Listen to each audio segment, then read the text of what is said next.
So I want to take a few minutes to talk to you about something because you've heard it already resounding. I want to just let you in on a little bit of an amazing thing. Believe it or not, the 7 of us that you've seen up here tonight did not really plan what we were going to say with each other, okay? We trusted the Spirit of God that's in each of us to unite our hearts. We said, okay, worry about this, you worry about this, but you can see that there's been a constant theme. There's been a constant discussion about this war that we are fighting, right? And so in the New Testament, and even in the Old Testament, there's dozens upon dozens of passages that relate to this. I want to see if you can help me say some of them, okay? I'm sure some of you much more scholarly than me will know them, right? So in Ephesians, we've already heard, Bo mentioned it earlier tonight. It said, for the battle that we fight is not against, y'all are smart, right? Then we know in 2 Corinthians says this, 2 Corinthians 10 says, but the weapons of our warfare are not of the flesh. Yes. In Psalms, he says, he trains my hands for war. Do you understand? I want you to look at your neighbor. I want you to say, we're in a war. Y'all sounded puny. I don't want y'all fighting for me. I want y'all to stand up. I want you to look at your neighbor and say, you are a warrior in Christ. Yes. Do you hear that? Yes. Yes. Woo. I want you to make no mistake about it, guys. Make no mistake. You can choose tonight whether you're a warrior, but the war is still going on. There is still a war that needs to be fought, and he's looking at you and me, and he's going, who's going to step up? Who is going to step up? I want to tell you about my favorite warrior. He was actually a little shepherd dude. Y'all know him. What's his name? David. Okay, so God has taken me on this journey to study David, really get in the dirty details of David's life. And it's amazing to me. So I want to set the scene for you guys, okay? We all know the story of David and Goliath, right? You learned it when you were this big. Okay, but I want to set the scene to you. So here's where they are at. There's a standstill. Okay, the Philistine army, a.k.a. the Goliath side, is over here, and the Israelite army is over here trembling in what? Fear. I'm no longer a slave to fear. They're trembling in fear, and David comes walking up. His dad says, go feed your brothers who, oh, by the way, are part of the Israelite army. They actually are warriors. Go take them lunch. So David's on his way to go take them lunch, and he gets there, and he's like, yo, dude, what's up with this Goliath? Do you hear him? Do you hear him mocking my God? Do you hear him? Well, what's the deal here? And they tell him, oh, we're afraid. He'll kill us, whatever, because they're fear. You know how you are when you get afraid, right? You start getting frantic, right? They were held in bondage by fear. David said, I'll fight. How many of you are saying, I'll fight? He's asking, who's going to fight? David's like, dude, I'll fight. So here Saul goes, well, okay, King Saul. King Saul steps up. Ooh, I'm mighty King Saul. And he says, well, if you're going to fight, you got to look the part. Here, take my armor. I'm too afraid to go fight, but I'll give you my armor. So here he goes. Can you imagine looking here goes Saul, putting all of his armor, all this heavy chest plate and helmet and all these boots, right? And David can't even walk around in it. Because you know why? Here's one of the lessons I want us to learn from David. He was trying to wear man's expectations, and it don't work. Okay, so guess what? David said, I can't go fight in this. And so he said, I'm going to take it off. Because you know what I'm going to trust? Not in what man thinks I should do, but I'm going to trust that the God of the universe has equipped me to fight the battle that he's calling me to fight.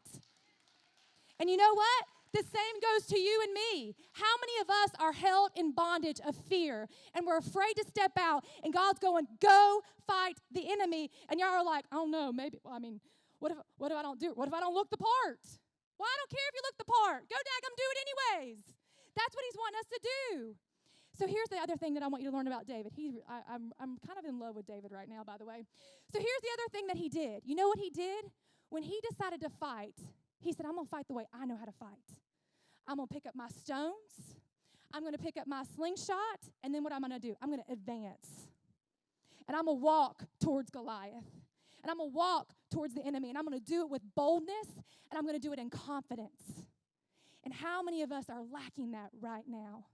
You've heard us all talk about it. Guess what? We have an enemy. Say, I have an enemy.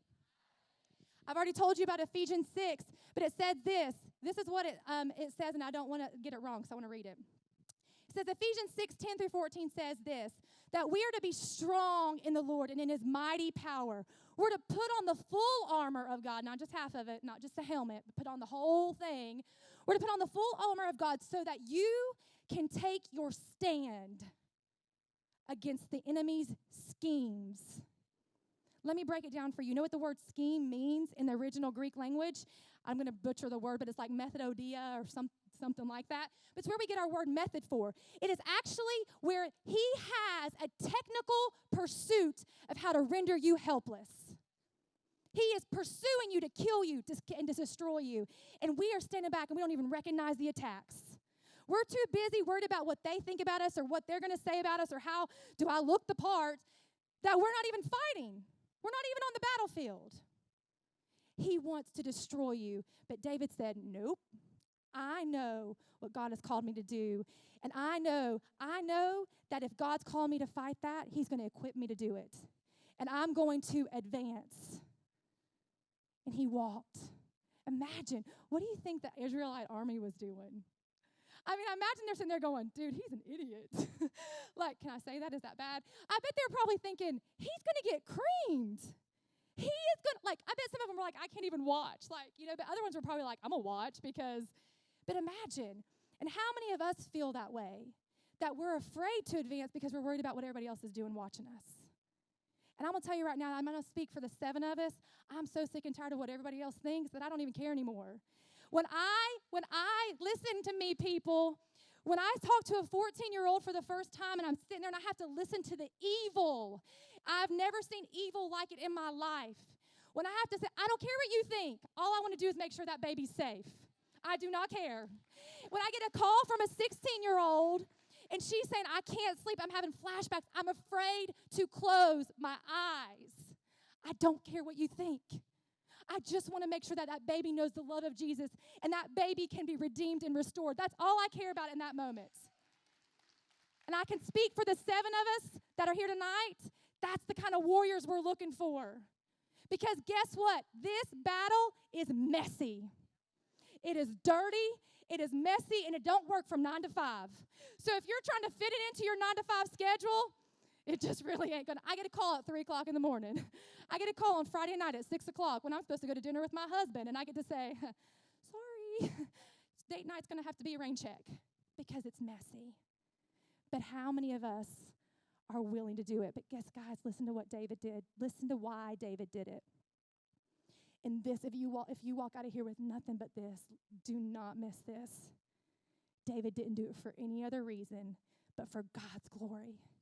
He said, God will deliver Goliath into my hands, and then the whole world will know that my God still saves. And that is why we are here tonight.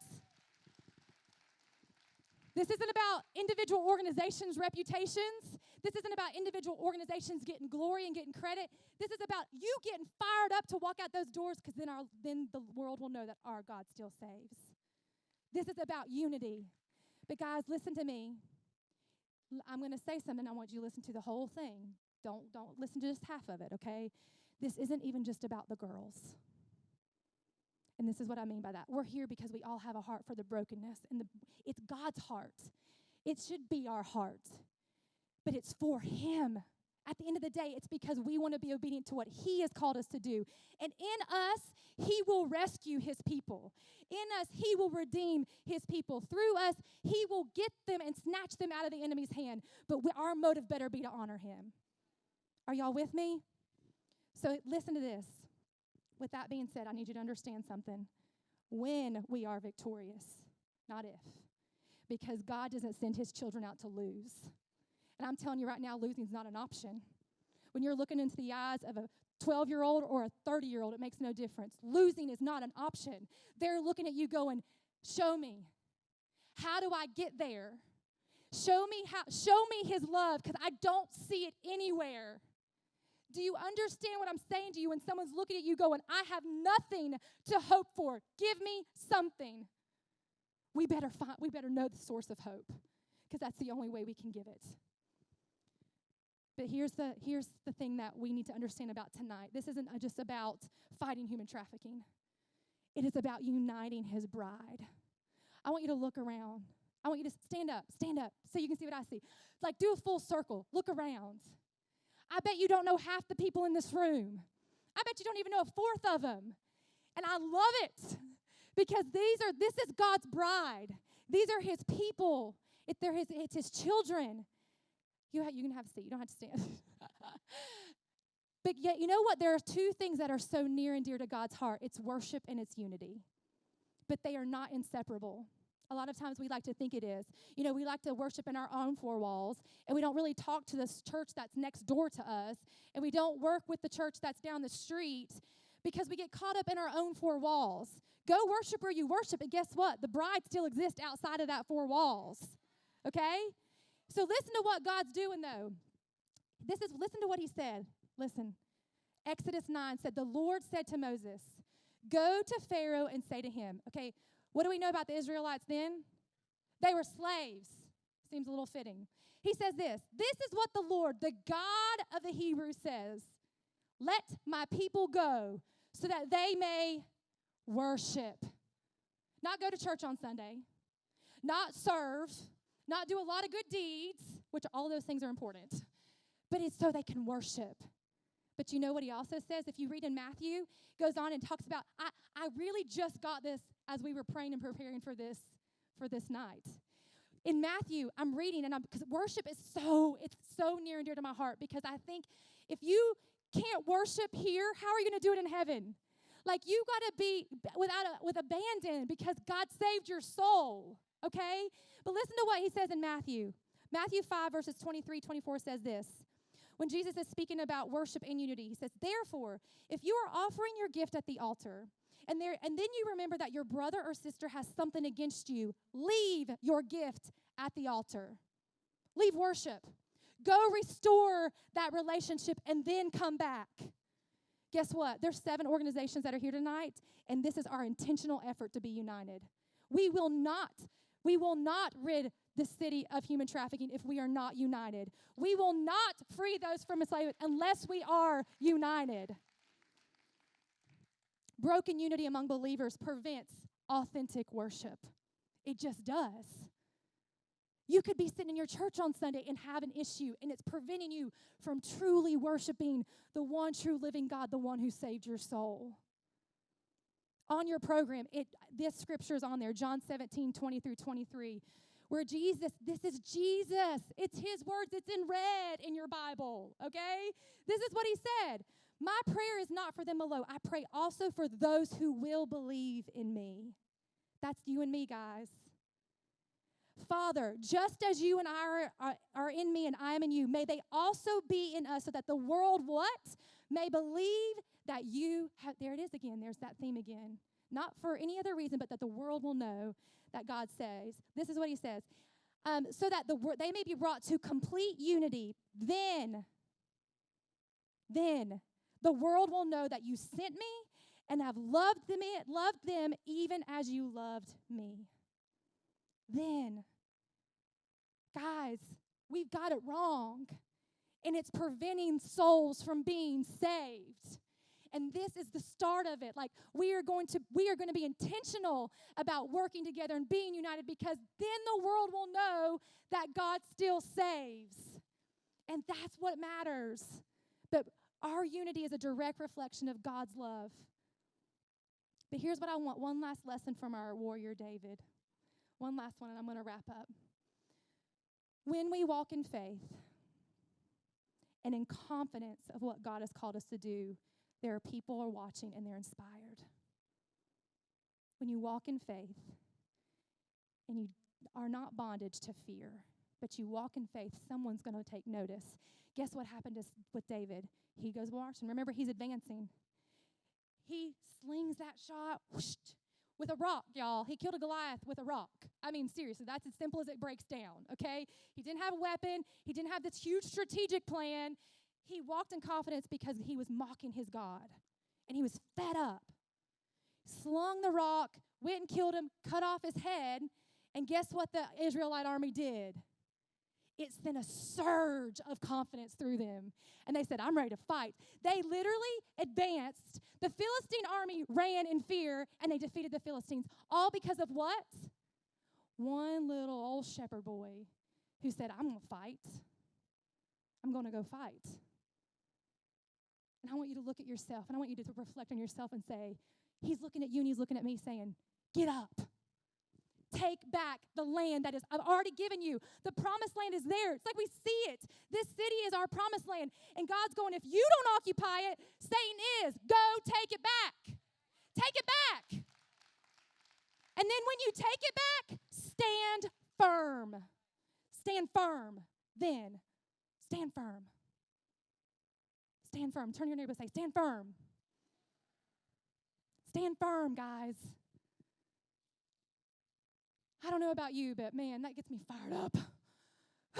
Sorry, my heart's going like 1,000 miles an hour right now. Stop waiting and advance. It's not just about us, the 7 of us up here that do this day in and day out. What is he calling you to do? Because here's what I know. If you are a child of God, he has called you to be a warrior. Period.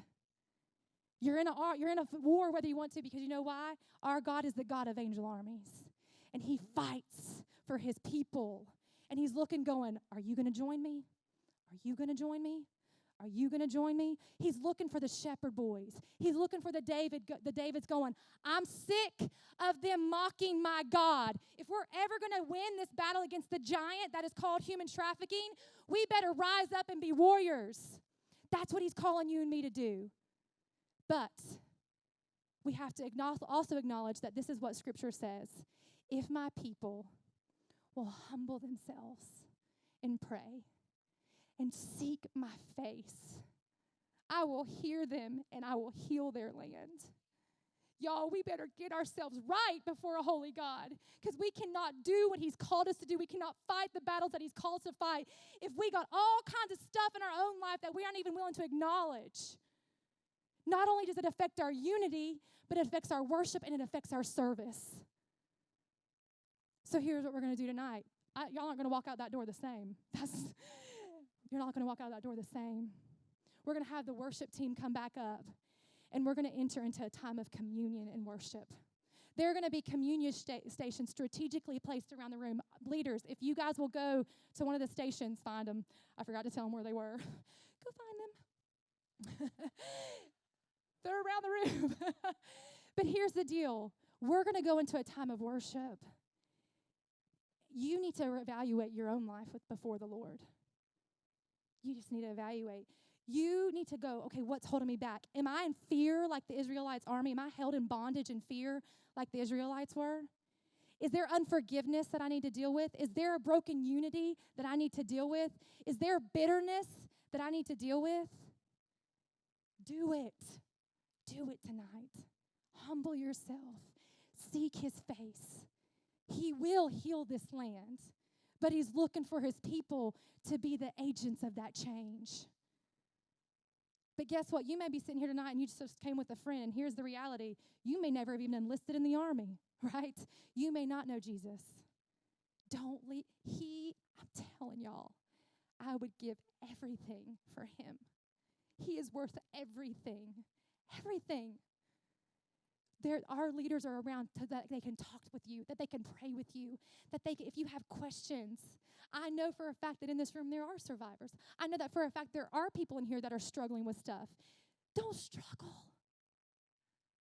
He is able. He still is the God of restoration. He still is the God of redemption. He still is the God of provision. He still is the God of anything that you may possibly need. He still is enough.